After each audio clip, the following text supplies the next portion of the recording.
Hi, thanks for joining me on this video. What we're going to be talking about today is this idea of political discourse, but specifically, what is the effect or the relationship of having a professional media versus having social media on political discourse? Now, before we get started, there are a couple of questions I want you to think about, and it might not be a bad idea to kind of take some time, push pause in this video, take some notes, and reflect on how you would answer these questions for yourself. So first of all, what 6 sources provide you with most of your information about the world? So when I'm thinking about how I learn about events outside of my daily life or my daily experience, things that I don't see or hear for myself, what are the ways that I am most likely to find out this information? And secondly, which ones of these are professional as opposed to social? So of the 6 ways that you find out about the world, how many of them come from individuals or groups that take providing information as their job? They take it seriously, as opposed to people who are just common citizens and either they share information as part of citizens, or maybe you don't really know what they do or who they are or where their information comes from. So another way, consider which are journalistic and which ones are based upon entertainment. Now, the place that I want to start off in thinking about this question of political discourse is actually with a quote from a propagandist from the Third Reich. Joseph Goebbels made this argument, and the argument concluded with this quote: "It thus becomes vitally important for the state to use all of its powers to repress dissent. For the truth is the mortal enemy of the lie, and thus, by extension, the truth is the greatest enemy of the state." You see, one argument that many propagandists, in fact, one argument that many people who work in politics will make, is that it is important to the state, it is important to the political system for you to believe what the state says, regardless of whether or not it is true. And in fact, particularly when what it is telling you isn't true. It's therefore important for us as citizens, for as members of the political system, members of a democracy, to understand what is actually happening in the world around us, rather than simply depending upon the state as our only source of information. The problem, though, is that most of us are just simply too busy to monitor the state, especially when you have a political system as complex as the American system, where you have local county government, you have independent state governments separate from the federal government, and a federal government that is divided into multiple branches. The result of this is that public discourse about politics often falls back on state propaganda, where essentially the only things that we can know are those things that we were told, unless we have a way of creating an outside professional media, a class of individuals who are responsible for keeping an eye on things, for minding the store, if you will, while we're away doing our daily lives. And then to create a free press, or a right to freedom of press, so that way these individuals who we hire to keep an eye on government for us have the ability to do so without being afraid of government repression. Now, what I've just described is this idealized version, or the idealized role of the professional media.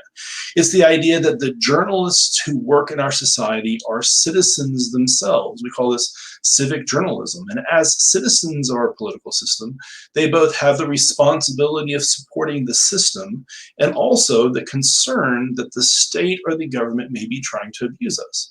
They therefore become our watchdogs that bark whenever something is trying to destroy democracy or the state. They become investigative reporters who investigate when the government is doing things that it may not want us to know. They're essentially the gatekeepers who decide what information is important enough to make it into our daily lives and what information maybe we don't need right now or can wait till later. In that sense, what I often argue is that the media doesn't really tell us what to think so much as the media should tell us what to think about.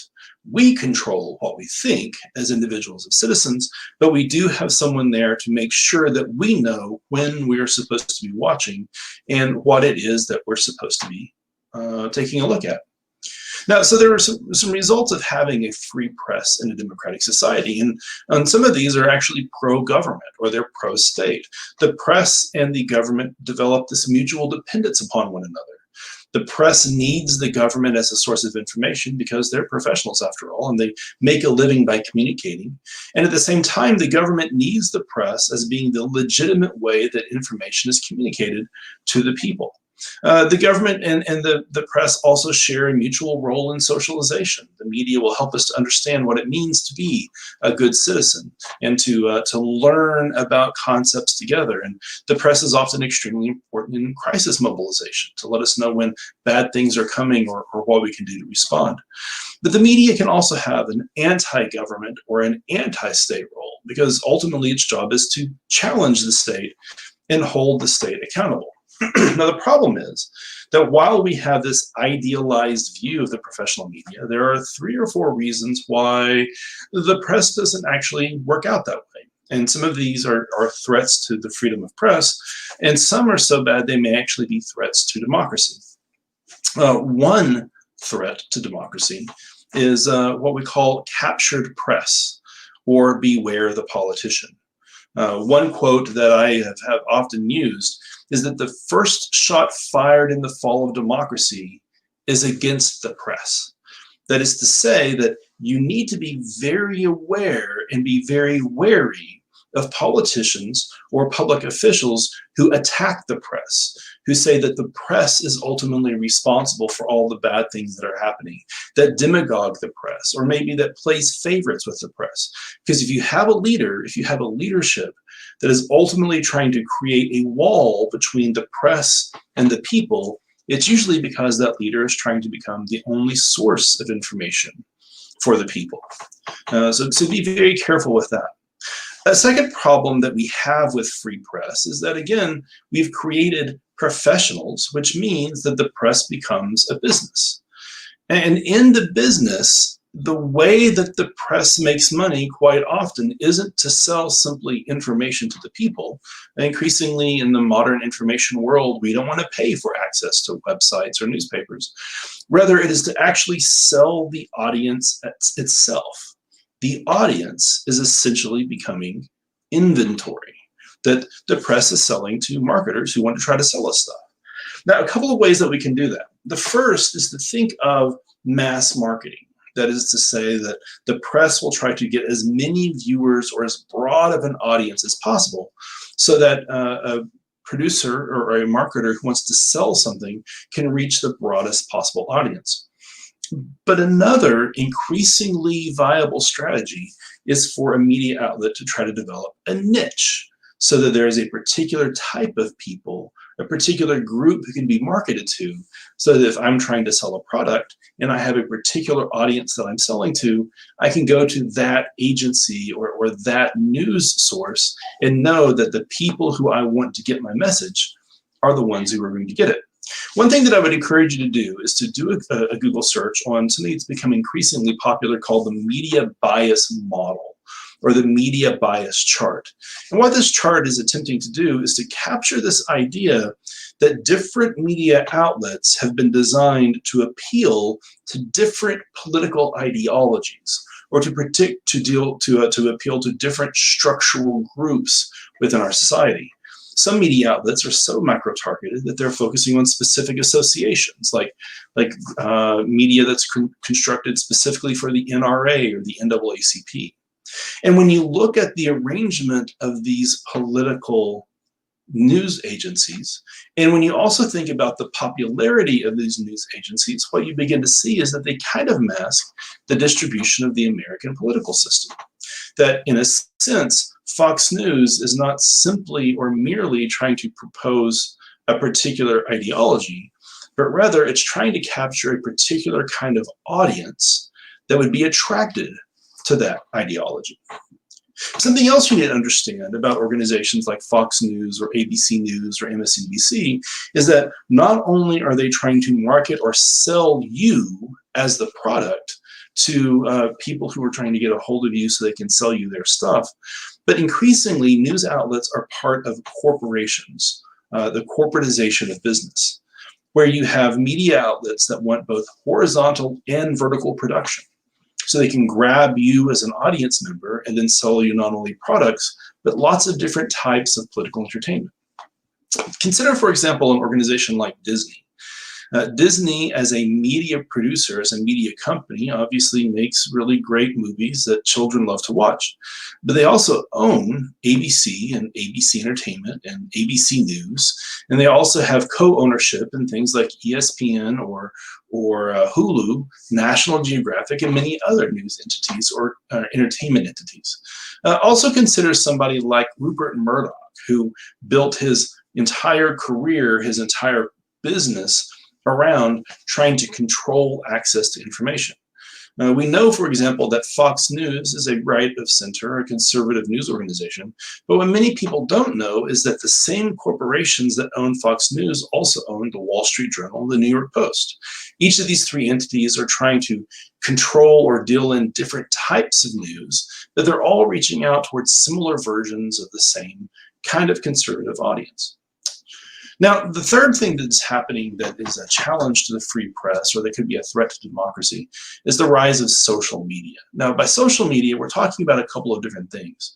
Social media tend to be platforms like Facebook or Instagram rather than specific media outlets, and they tend to sell themselves as a way for non-professionals to create, distribute, or use their own media. But they're also media without attribution. In other words, these are places where an individual can go and not let you know who they're actually representing, whether or not they're really working for a corporation or a government or an association or some other private interest group. Now, another problem that we have with social media is that individuals who use social media often live in a media bubble.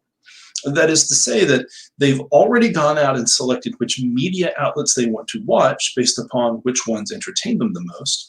But then by using social media, they tend to only gain information from their closest friends who are more likely to be them, or their associations that they already belong to, the news and media outlets that they already listen to, such that the world that they live in on social media becomes increasingly closed off from the real world. Now, when you take all four of these threats and you put them all together, well, what does this mean for political discourse today? Well, one thing that it means is that we're becoming increasingly less and less empathetic. That is to say that we increasingly don't understand the plight or the lives of the conditions of people who are not like us, simply because we're less likely to see people unlike us portrayed positively in the news media. MSNBC is not as likely to portray positively the concerns of individuals who are really worried about the effect that government might have on their deeply held religious beliefs. Similarly, Fox News doesn't often portray the lives of inner city minorities particularly well. And as a result, its viewers don't necessarily understand the motivations or the needs for something like the Black Lives Matter movement. Now, something else that's happening is that we become increasingly convinced in the truth of our own expertise, despite the fact that we know less and less about the world. And it's simply because we hear more and more of the same messages that reinforce our own beliefs in the media that we have picked, precisely because we agree with it. We're therefore likely to think, for example, that we know everything about the COVID-19 crisis, when in fact we might not be the most well-versed epidemiologists in the world. And then the third thing that's happening, and this is potentially the most troubling, is that partisans are becoming increasingly divergent at the same time that independents are becoming increasingly dissatisfied. Since people who are on the left or people who are on the right are constantly hearing only the same messages, they're moving further and further away from each other because they're not hearing what the other side has to say. And people who are in the middle, people who don't only get their news from the Daily Caller or from MSNBC News, they become increasingly dissatisfied with the level of vitriol in the discourse in society today. So what does this all mean? What are some things that we should consider? Well, the first thing that you might want to think about is whether or not voters should consider threats to the media when deciding on how to vote, and whether they should rank those threats above other institutions or above policy concerns. If I'm worried about a political leader attacking the media and, as a result, attacking democracy? Should I vote for someone else who supports the media and who supports public discourse, even if maybe I disagree with them on other key public policies, as a way of trying to protect the political system itself? Another thing to consider is whether or not we need to take steps to include or increase transparency in social media. For example, do we need to make sure that the people we're listening to are only professionals or professional media? If a person is representing themselves on social media, should we make sure that they are, in fact, the person that they're representing? Should we force people who post on Facebook or who share memes on Instagram to disclose whether or not they have relationships with corporations or with foreign entities as they're trying to share this information to us and ultimately change how we think about the world as well as what we think about the world we live in? Now, if you enjoyed this video, please check out the others in this series, or if you're interested, also check out some of the videos on other topics related to political science, American government, or the Texas political scene. Thank you very much.